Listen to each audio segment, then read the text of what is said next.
बहुत बड़ा मुद्दा है देश में, हर काम इसी से निर्धारित होता है। तो तमाम कांवड़िए हैं जो जा रहे हैं कांवड़ यात्रा पे। तो आप देखते हैं लंबी कतार है। कहाँ जा रहे हैं आप लोग? कांवड़ लेकर बाबा धाम। क्या नाम है आपका? मुन्ना लाल। पूरा नाम? मुन्ना लाल। मुन्ना लाल। कौन बिरादरी? पासी। पासी। एक आप निकलिए, आगे निकलिए, बस ऐसे बारी बारी निकलती। आपका क्या नाम है? अनरफी। अनरफी। पूरा नाम क्या है? अनरफी। कौन बिरादरी? यादव। यादव। जियो यादव जी जाओ।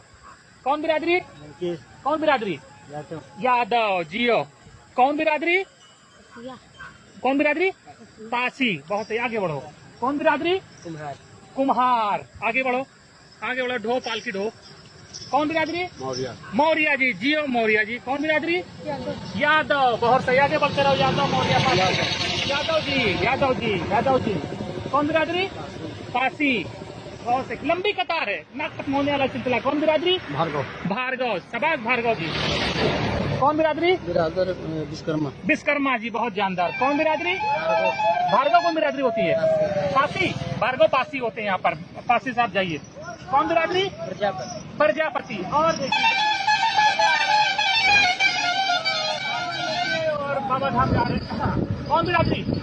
यादव। शाबाश। कौन बिरादरी? पाल बोले। पाल। पाल साहब, बहुत जानदार। तो अब देख लिया भैया, ये हो गया है ये सर्वेक्षण कि कांवड़ की तैयारी और ये भंडारे की तैयारी, और जैसा कि आप लोग लिखते भी हो, दिन भर लिखते हो कि ये सब कांवड़ ढोने की तैयारी करें, और बाकी लोग जज बनने की, आईएएस बनने की, आईपीएस बनने की। बाकी जो है सौभाग्य है। जयराम जी की जय। बाबा भोले। आओ।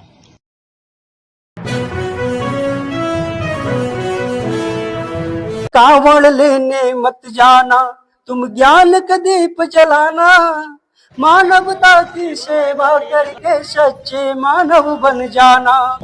कावड़ लेने मत जाना, तुम ज्ञान का दीप जलाना, मानवता की सेवा करके सच्चे मानव बन जाना।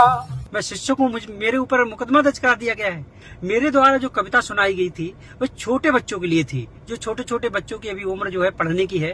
खासकर उन बच्चों को जो आजकल कांवड़ियों की जो न्यूज देख रहे होंगे, पूरा देश देख रहा है कि जाते हैं तो कई दुर्घटनाएं घट जाती हैं, कहीं जो है आपस में मारपीट हो जा रही है, कहीं जो है कांवड़िया नशे में है, तो कहीं और भी दुर्घटना, उनसे बचाना था। हर बार सावन के महीने में कांवड़ यात्रा शुरू हो जाती है, जिसे आमतौर पर सामान्य नागरिक बोध एक धार्मिक यात्रा की तरह मानता है। पता नहीं किस ग्रंथ में इसके बारे में क्या लिखा है, कैसे कांवड़ जाएगी, कैसे आएगी, मुझे इस बात का कोई इल्म नहीं है, क्योंकि मैं धार्मिक किताबें कम पढ़ता हूं। धर्म के विशेषज्ञ बताएं कि जो रूप कांवड़ व्यवस्था का इस समय है, ऐसा किस ग्रंथ में लिखा है। एक बात। दूसरी बात यह कि इस पर बहुत जरूरी है बातचीत करना, क्योंकि एक शिक्षक ने कुछ विद्यार्थियों के लिए यह गाना बना दिया कि कांवड़ लेने की बजाय शिक्षा की ज्योति जलाओ और ज्ञान की रोशनी फैलाओ, तो उसके ऊपर मुकदमा हो गया।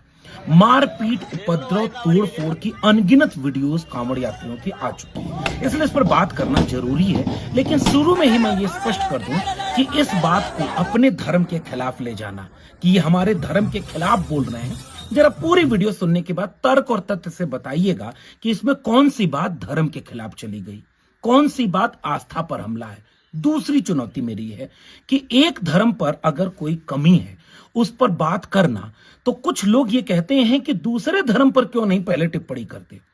इस बात पर मेरा एक सवाल है, जब हम पाखंड अंधविश्वास का विरोध करते हैं तो हर कहीं पाखंड अंधविश्वास का विरोध होता है, और हम जानते हैं तो हर धर्म के लोग अपने धर्म के भीतर सुधार करेंगे, और पाखंड अंधविश्वास जहां भी है हम उसके खिलाफ बोलते हैं।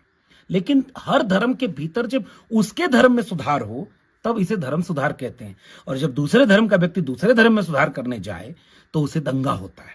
अब इसका इतिहास यह है कि जिसे ये हिंदू धर्म कह के मीडिया ये कह रही है कि हिंदू धर्म के ऊपर हमला हो जाता है, हिंदू धर्म के ऊपर ही लोग टिप्पणी करते हैं, उन लोगों से मेरा सवाल है कि इसका मतलब ये कि आपको इस धर्म के बारे में बुनियादी समझ भी नहीं है। इस धर्म की बात, एक तो ये धर्म जैसा कुछ है नहीं, अभी तक क्लियर नहीं हो पाया है, न इसकी कोई एक किताब है, न इसका कोई एक देवता है, न इसका कोई एक प्रारूप है, और दूसरी बात